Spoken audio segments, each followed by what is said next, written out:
the morning rush here at Sydney International Airport. In a typical year, millions of passengers will travel through here. But compared to before the pandemic, international travel is down across the country. And that's raising concerns about the price of airfares and low tourism numbers. There's really a two-speed recovery effort at the moment.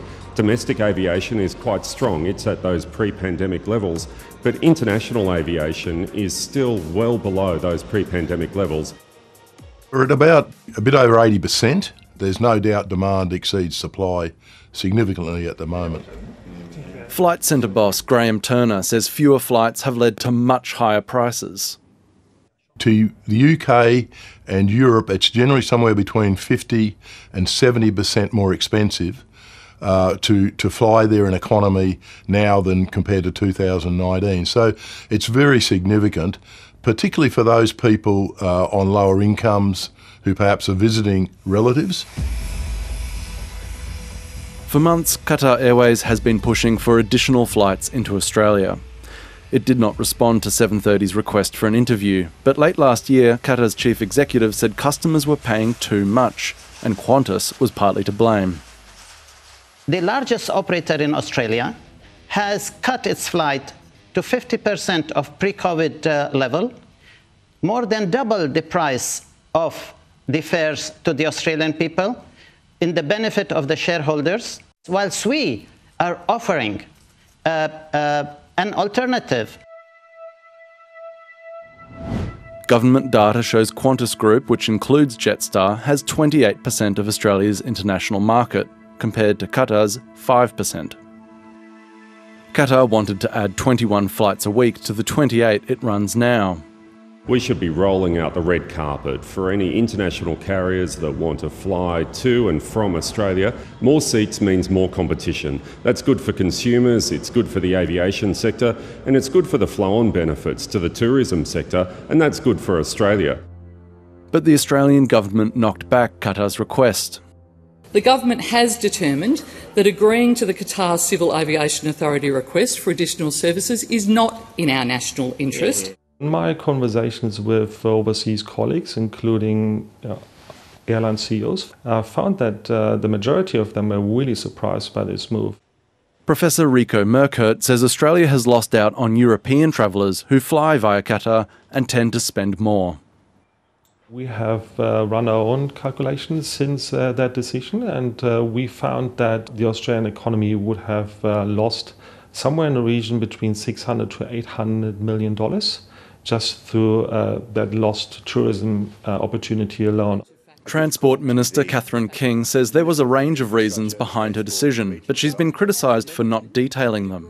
We've not been taken inside the confidence of the Transport Minister, and really the Transport Minister should be opening up to the industry and saying what the real reasons are so that we know what we can deal with. Passengers for Qatar Airways. A group of Australian women flying Qatar, who were subjected to invasive body searches at Doha Airport, are suing the airline and wrote to the Transport Minister opposing new flights in June.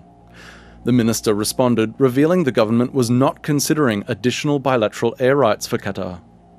But the minister was later reported saying the decision was unrelated. Then, this month, she cited protecting Australian jobs.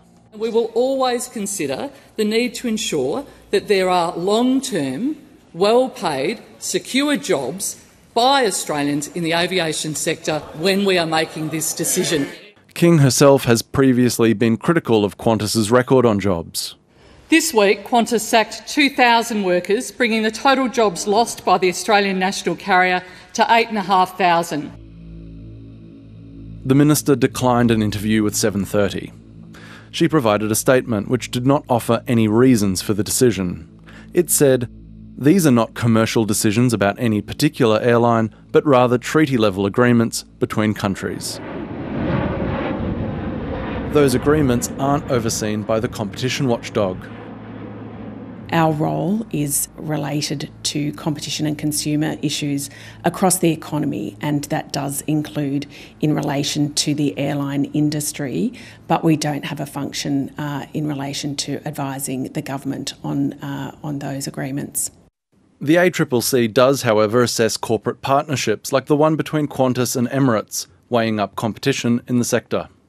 We are more comfortable with the level of competition in the international market than we are in the domestic market, where we see a very concentrated market. Professor Guy Lohmann, an aviation specialist, warns too much competition could leave Qantas vulnerable, with taxpayers picking up the bill. Federal governments will bail out national carriers for their own national interest. At the end of the day, it all comes in terms of increasing taxes if we have to bail out companies like Qantas. Professor Lohmann says Australia relies on Qantas in emergencies. We want, for example, to be able to have an airline that we can tap into when there are humanitarian crises, that we can rescue Australians, and history has shown over decades that Qantas can do that for the country. Qantas did not answer specific questions from 7:30. In an earlier statement, the company said airfares are already falling, the sector is competitive, and Qantas does not set prices for the whole market. While Qatar has lost out for now, the demand for more access to Australian skies isn't going away. As more capacity comes back into the market, we hope that it will bring prices down. We are keen to see more competition and more capacity in both the international and domestic market. We desperately need capacity into Australia now for overseas tourists, let alone people going out to travel or to visit relatives. Anything the government can do to help that, it will be really appreciated.